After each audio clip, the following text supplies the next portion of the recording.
In Purna Biram's poetic masterpiece, That House Without a Roof, we explore a scene of heart-rending reality. Around the border of the roofless house, as Biram immaculately illustrates, a few budding shadows gather, and within, stirred by palpable anger, are the youths. Their vexation is directed at the relentless river that stripped them of their possessions. Biram's words weave a tale of a cunning picker who has smartly harvested the newly grown paddy from the field. Despite their relentless efforts, he paints a sorrowful picture of birds roosting on the ground, having failed to find even a single grain of rice. Biram then introduces us to familiar faces, gathering straw to light a fire. They are ready to sing praises for anyone so long as it benefits them. He also depicts some figures akin to dolls practicing the art of making straw cones. And as Biram questions, I too wonder, how long does a straw fire last?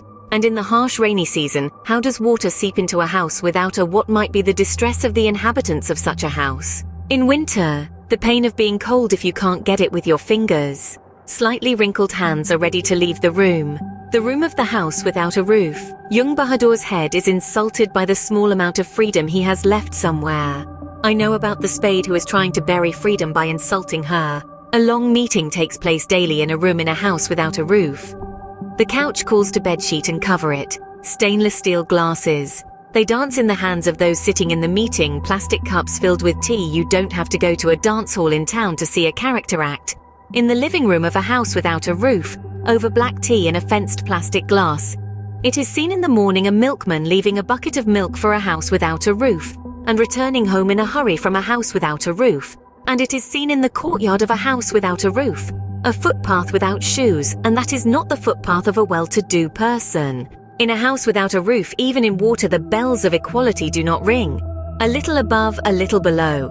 Sealed water bottles are visible above, and the water inside the jar below is shaking due to someone's push. A song filled with love as sung by Pingala Bhatrihari. Eyes are polished brass to play golf like a stick game. I know about those who want it. Stars that glowed in the dark inside the cave.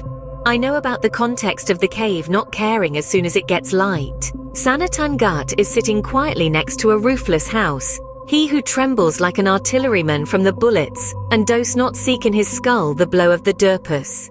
He sits on the sidelines and watches the performance in the roofless house, to the drama that will happen quietly beside the roofless house.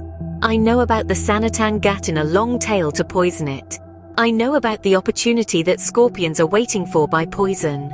A house without a roof is not covered with windows, never thick or thin. Historically, mosquitoes and mosquitoes which have not entered any house in the city easily enter here. That house without a roof is very far from my house, but my healthy eyes see it. There is a warp going on non-stop, and the warp is producing